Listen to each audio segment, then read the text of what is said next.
Zvimwe zvino tinoita tichiseya so, hazvisi zvese zvatinosiyaka. Tiri paudhiri singasununguke. Apfuura nepano mwanasikana. Anamuona ndabaikana. Zvake zvese bo ane chimiro bo. Ndoita seiko kuti ndimuone. Zvake zvese bo ane chimiro bo. Ndoita seiko kuti akanakisa mwanasikana oyo uyo nekumbura. One day, one day, one day, one day randichamuza.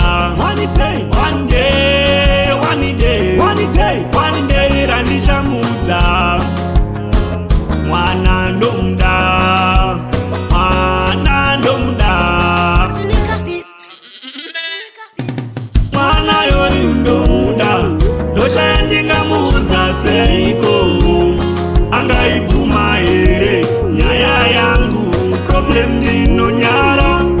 Mwana yoyu ndomuda, ndoshaya ndingamuudza seiko. Angaibvuma here nyaya yangu, problem ndinonyara. Moro mwanasikana, sinofara patasangana. Kana kuona ndinonyara kugara usiri pandira nimbofara musikana. Pandakuona ndaperera zviri pauri zviombe. Zita rangu ndonzi Hopu, mutupo wangu ndoera mhofu.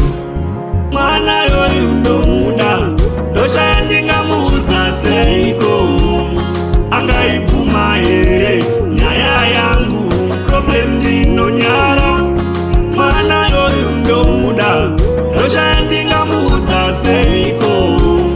Angaibvuma here nyaya yangu, problem ndinonyara. Baba vangu ndisabhuku zvimwe ukandida bebi wangu tingapiwa munda mukuru. Ndakakurira pabarika bebi wangu paguru kandichitambudzika kazvikuru. Oyoyo nditaganure oyoyo.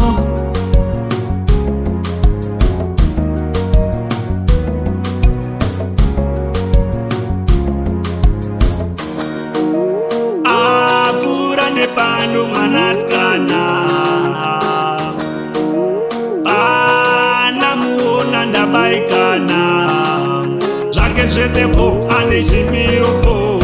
Ndoita seiko kuti ndimuone. Zvake zvese bo ane chimiro bo. Ndoita seiko kuti akanakisa mwanasikana oyo uyo nekumbura. One day, one day.